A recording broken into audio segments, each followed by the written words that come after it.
Normal is a Danish retail chain selling well-known brands at prices significantly below the market price. The products sold in Normal are everyday products for the household, as well as makeup, personal care articles, etc. Normal wishes to give customers a unique experience when they visit the stores by introducing new products every week.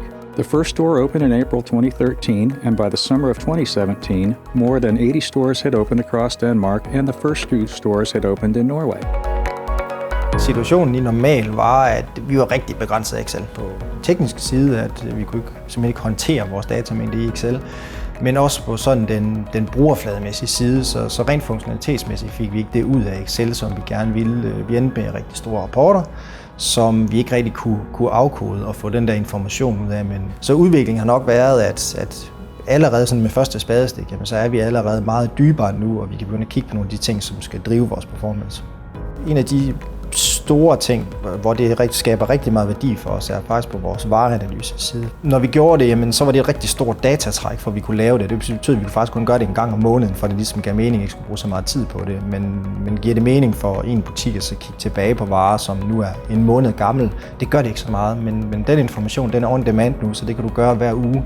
Så det skaber rigtig meget værdi i forhold til, at vores butikker kan arbejde med deres varer løbende og forbedre, hvor det er nødvendigt.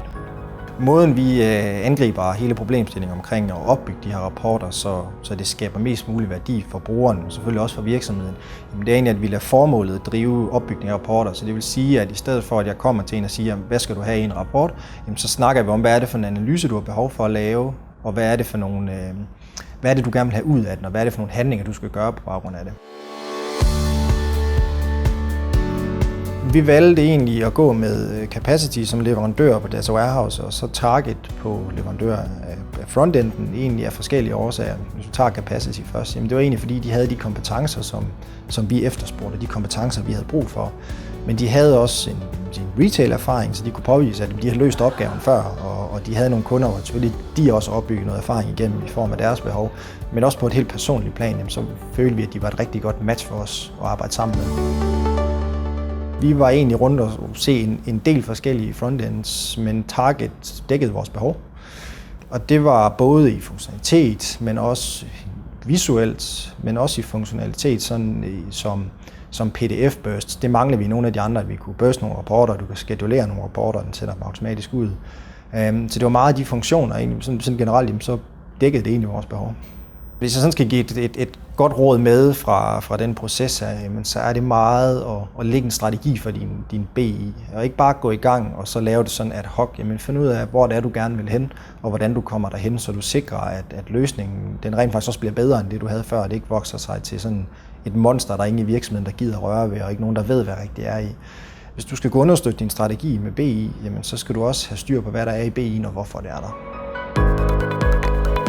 Vores forventning til BI-løsningen er nok lidt, hvis vi skal gøre det simpelt, jamen, så er det nok lidt todelt. Altså et sted, så har vi en forventning om, at det bliver tidsbesparende for organisationen, fordi der er ikke nogen, der skal sidde og bruge tid på at lave rapporter eller trække data. At dataen ligger der, når man skal bruge den.